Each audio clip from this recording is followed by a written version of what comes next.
እዛ ቤት እንዲገባ እዛ ወጥመድ ውስጥ እንዲገባ ሆነ ብሎ እንዳደረጉት ሉል ደረሰበት። የሚገርማችሁ ነገር ከመጀመሪያ ጀምሮ ነው ሉል የሚከታተሉት። ይሄ በሙሉ የሚያደርገው የገዛ አጎቱ አክሊሉ የሚባል ሰውየው ነው። እዛ የሴትን ጣም ያለበት ሴት ልጅ ከክፍለ ሀገር ትናንሽ ልጆችን ከክፍለ ሀገር አምጥቶ በሴት ልጅ ህይወት ላይ የሚጫወት አቤልን ቤት እንደሚፈልግ ሰምተው እዛ ቤት እንዲገባ የተደረገው ሆነ ተብሎ ነው። የሚገርማችሁ ነገር አበበን ከመጀመሪያ ጀምሮ ከነሊያ ከነ አክሊሉ ማለት ከአቤል አጎቶች ጋር እንደሚሰራ ነው ሉል የደረሰበት። በዛ ሰዓት ቤቱ ዘበኛ እንደሚያስፈልገው ስለሚያውቁ ቤቱም ዘበኛም ራሳቸው የአቤል አጎት ነው አዘጋጅቶ የጠበቀው። ከዛ በኋላ ዘበኛ እፈልጋለሁ፣ ዘበኛ የምትፈልግ ከሆነ በጣም ምርጥ ዘበኛ አለ፣ ታማኝ የሆነ ዘበኛ አለ፣ እሱ ብትቀጥረው ይሻልሃል። ከዚህም በፊት እዚህ ቤት የሚጠብቀው እሱ ነው። ስለዚህ ሌላ ሰው ከምታመጣ ቤቱ የሚያውቀው ሰፈሩ የሚያውቀው ሰው ይሻልሃል ብለው ነው በዛ ሰዓት አበበን የሰጡን። አበበን ሳየው ጊዜ በጣም ጥሩ ልጅ ነው፣ መጥፎ ባህሪ የለበትም። ሲታይ ጊዜ የስራ ሰው ይመስላል። በቃ አነጋገሩን ሁሉ ነገር አሳዝኖኝ እሺ ይሁን እኔ የሌላ ሰው የምከፍለው ብር ነው ብዬ ነው ይቀጠር ያልኩት። ግን ነገር ግን እነሱ የአቤል አጎት ሆነ ብሎ አቤልን ለማጥመድ አቤልን ወንጀል ውስጥ ለመክተት ሆነ ብሎ አስቦ ተነስቶበት ነው ይሄ በሙሉ ያደረገው። ከቤት ጀምሮ የሚገርማችሁ ነገር ከቤት ጀምሮ እስከ ዛሬ ወንጀል ውስጥ የሚከተው ነገር ሰው እንዳጠፋ ራሄል እሱን እንደገደላት አስቦ የሚያደርጉት እነዚህ ሰዎች ከመጀመሪያ ጀምሮ አቤልን ይከታተሉት ነበር። ለምን በዚህ ልክ ቤተሰቦችን በዙሪያው በመጥፎ ነገር እንደከበቡት አላውቅም። አቤል ደግሞ እናቱ መሆኑ ሲነግረው ምንም ሊያምን አልቻለም። እናቴ በምን ሁኔታ ነው ያለው። እናቴ እንኳን አጎትህ መሬት ሊገዛ ነው ስትለኝ ጊዜ እኔ ግዛ ከኔ ጋር ምንም ከሱ ጋር የሚያነካካኝ ነገር የለም። ምክንያቱም በጣም ኃይለኛ ጸብ አለን። እዚህ ጋር ሚዲያ ላይ ማላወራው ኃይለኛ ጸብ ስላለብን እኔ ከሱ ጋር ምንም ነገር አልነካካም። ይግዛ የፈለገ ነገር ይግዛ፣ ግን እኔ በሱ ህይወት ላይ እጅ ያላስገባው ነው ያልኳት ነበረው። እናቴ ጭራሽ ድርጅት እንድትከፍት ወይ ድርጅት እንዳላት እንዴት ላላቀ እችላለሁ? በቃ እኔ መቆጣጠር አቃተኝ ነው ያለ። ራሱ መቆጣጠር ነው ያቃተው ማለት በቃ የሆነ እንዲህ ሰው ስታዩት በአንዲ ሁሉ ነገር ቀይር የሚል ነገር አለ አይደል? እሱ አቤል እንደዛ ነው የሆነው። እንዴት እናቴን እንዴት ድርጅት ስትሄድ ድርጅት ኃላፊነት ተሰጥቷት ድርጅት ስትመራ እኔ እንዴት አላቅም? ያጎቴ ሚስት ሞታ እኔ እንዴት አላቅም? ግን እነሱ ሆነ ብሎ ያጠመዱት ነገር ይመስለኛል።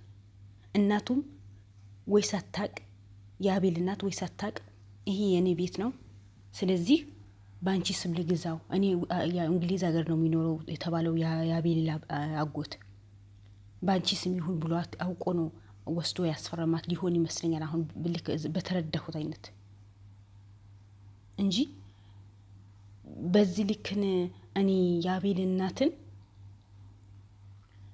ሂደ ድርጅት ውስጥ ሰራ እንደዚህ ወንጀል የሆነ ድርጅት ስትሰራ ጊዜ መቼም የአቤል ሳትነግሩ አትቀርም። የመጀመሪያ የምታስታውሱ ከሆነ የአቤል እናት እኔ ልጄ እንደዚህ ነገር አያደርግም፣ በምንም ተአምር አያደርግም፣ እውነቱ ይፋ ይወጣል እንጂ እንደዚህ ነገር መቼም ልጄ አያደርግም ብላ ነው የተናገረችው ነበረው። ስለዚህ እኔ እንደገባኝ አውቆ ቤት ገዝቻለሁ ያ ቤት ባንቺ ስም ይሁን ብሎ ሂዶ አስፈርሟት ይሆናል። መጨረሻው ምንድነው?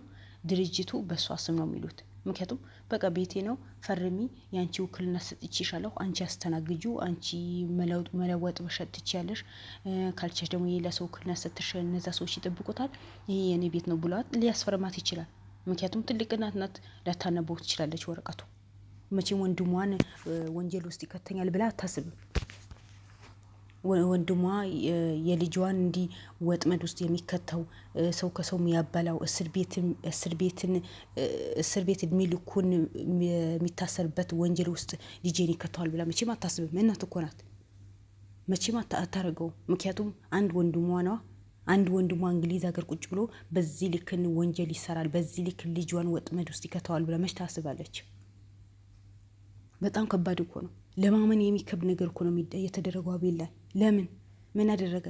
ጥሩ ስላሰራ ለድሆች እንባ ስለ አባሽ ስለሆነ ለምን ተብሎ ግን ያጎቱ የበፊት ቂም በቀል ስላለበት ነው ዛሬ ሆነ ብሎ ተከታትሎ እግር ተከታትሎ ከቤት ከሚከራየው ቤት ጀምሮ ነው ራሱን ያዘጋጀው። የአቤል የተከራየው ቤት የሌላ ሰው ሳይሆን የአቤል አጎት የጓደኛው ቤት ነው። አስቡት። የአቤል አጎት ጓደኛው የዚህ የ66 አባል ነው።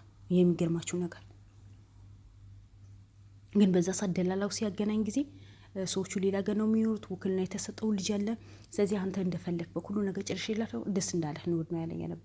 ከዛ በስልክ አገናኝቶን በስልክ ሳወራቸው ጊዜ ከፈለግ በወር መጨረሻ ላይ ልንፈራ መታ አንድ ሴት ናት፣ ወጣት ናት። መጣች። ውክልና የሰጠችው ልጅ አለ መጣች። እኔ ችግር የለም ከፈለግ በወር ክፈልሰኝ ጊዜ አይ እኔ ስራ ሰው ስለሆንኩ በወር አልከፍልም ልረሳው እችላለሁ፣ በ6 ወር ምናምን ላስገባልሽ አልኳት። በቃ በ6 ወር ነው ማስገባላ። አትመጣ ምን ቤቷ ጠይቅ ምንም ማቀው ነገር የለም ነው ያለው።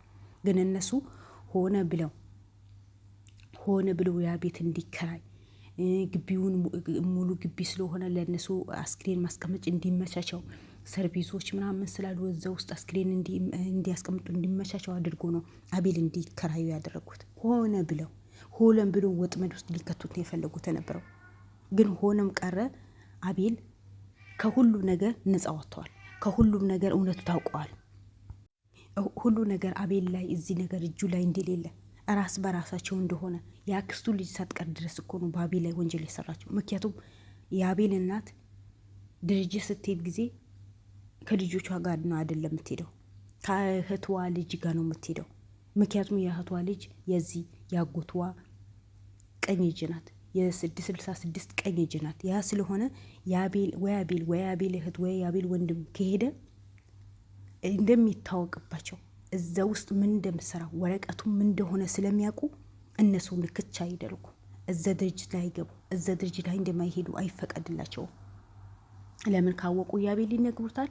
አቤልን ነግረው ለህግ አካላት አሳልፎ እንደሚሰጥ ስለሚያውቁ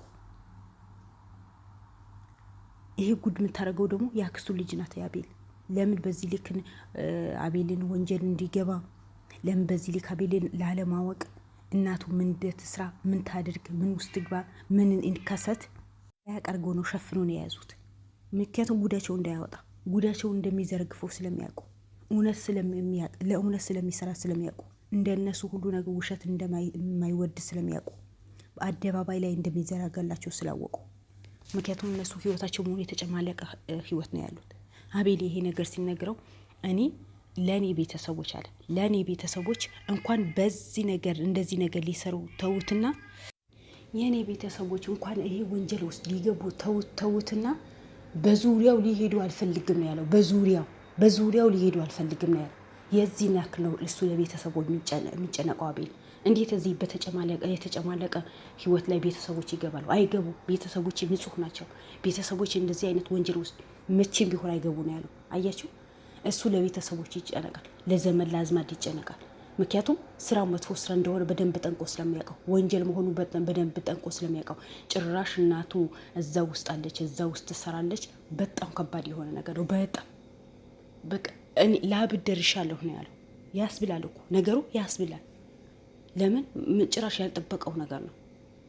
ማመንም መስማትም የሚከብድ እንኳን ለአቤል ለእኛም ይከብደናል። ለአቤል እናት እንደዚህ ነገር አደረገ ሲባል ሁላችንም ነው የደነገጥ ነው። ሁላችን ግራ ነው የተጋባ ነው። ለምን ያልጠበቅነው ነገር ስለሆነ አቤል ንጹህ እንደሆነ ስለምናቅ፣ አቤል ታታሊ ልጅ እንደሆነ ስለምናቅ፣ ወንጀል ነገር እንደሚጸየፍ ስለምናቅ፣ እንደዚህ አስጸያፊ ሀገራችን እንኳን ለመስማት ተውትና ሀገራችን ላይ ለማየት እንደሚያስጠላ ነገር እንኳን እናየው እንኳን ሀገራችን ላይ ይሄ ነገር እንዲከሰት ተውትና ውጭ ሀገር ሆኖ እንኳን ለመስማት የሚያጸየፈው ነገር አቤል ቤት ላይ ገባው ማለት ከባድ ነው። የኔ ቤተሰቦች ምንም ነገር እንደዚህ ነገር አይሰሩ ነው ያለው። እናቴ እንደዚህ ነገር አሰር በቃ ማለት ካሜራውን ይቆምና ቀረጻ ይቆምና እኔ እናቴን ሂጂ ላውራት ነው ያለው። እኔ አላምንም። በቃ እናቴ የሆነ ነገር አድርገውት ነው ያለው። ለምን እናቴ እንዴት እንዲህ ውስጥ ትገባለች? ይሄ ሁሉም ግራ የሚያጋባ ጥያቄ ነው። ልዑልን ሲሰማ ጊዜ በዛው ልክ ነው የደነገጠው የነበረው። በዛ ልክ ነው ማለት እንዴት ሊሆን ቻለ? የአቤልና ጭራሽ እዚህ ውስጥ ሀታ ሁሉ መረጃ ሙሉ በሙሉ ኦሪጂናል ነው ሲለው ጊዜ አቤል ለማመን ነው ያውቃት። ልዑል የቀለትክ ነው በህይወቴ የቀለትክብኝ ነው ያለው። ማን ያው መጨረሻው እውነቱ እንደሚወጣ ማናችን ማን እንጠራጠር። የአቤልን እውነት ወጥቶ እነዚህ በአቤል ላይ ከቤት ጀምሮ እስካሁን ድረስ ህይወቱ ሊበጠበጡ የተነሱ ሰዎች እያንዳንዳቸው የእጃቸው እንደሚያገኙ እኔ አልጠራጠርም። እያንዳንዳቸው ማለት ነው። ምክንያቱም በሰው ህይወት ላይ መጥፎ ነገር የሰሩ ነው። በሰው ህይወት ቁማር የተጫወቱ ነው። የእሱ ህይወት ምንም አላሳዘናቸውም። እነሱ እንዲመቻቸው ነው የሚጓዙት። በአቤልን ለማጥፋት ሆነ ብሎ ነው የተነሱት። ለምን እንደሆነ አላውቅም፣ ግን እያንዳንዳቸው እውነታቸው እያወጣ ነው። እንዲያለ ይዋረዳሉ።